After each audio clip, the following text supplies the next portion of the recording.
Il y a une unanimité pour que le Grand Palais éphémère s'en aille.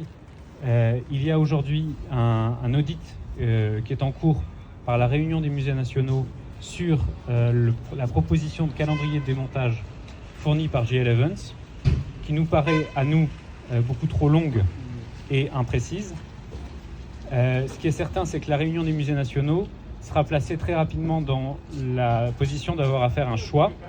Soit le Grand Palais éphémère est démonté par son propriétaire, démonté, et ensuite effectivement il pourra aller où son propriétaire le souhaitera, où il sera accueilli.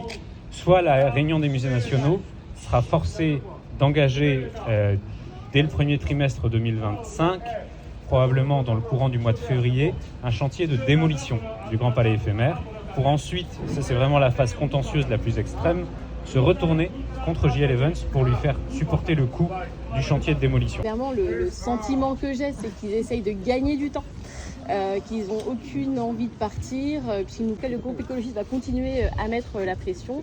Nous, on pense qu'on en est à un stade où c'est peut-être des voies judiciaires qu'il faut engager, dans un contexte où notre interlocuteur, nous, c'est plutôt RMN et pas GL Evans.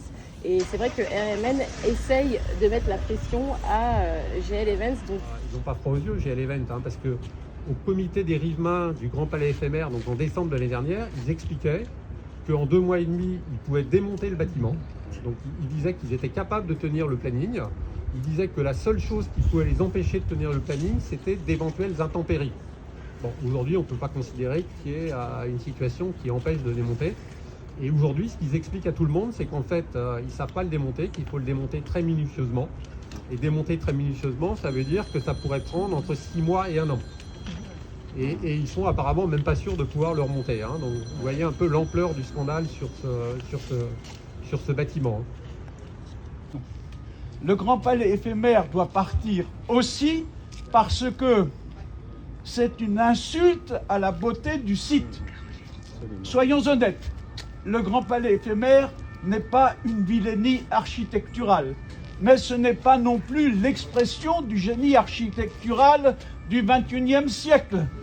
C'est un bâtiment intéressant, j'allais dire sans plus, et qui trouvera bien sa place ailleurs. Mais ici, c'est une insulte à la beauté du site. C'est une insulte à la beauté de la vue qu'on peut avoir depuis le Trocadéro ou la Tour Eiffel sur l'école militaire, qui est l'un des joyaux architecturaux de Paris. C'est l'œuvre de Jacques-Ange Gabriel, le grand architecte du siècle des Lumières. GL Evans dispose d'ailleurs d'une capacité de stockage de 500 000 m². Aussi, le stockage de la structure, une fois démonté, ne constituera pas un obstacle à la libération du plateau Joffre. C'est quand même un beau texte. En résumé, s'agissant du Grand Palais éphémère, et pour reprendre une formule qui a trouvé quelque écho, il faut qu'il dégage.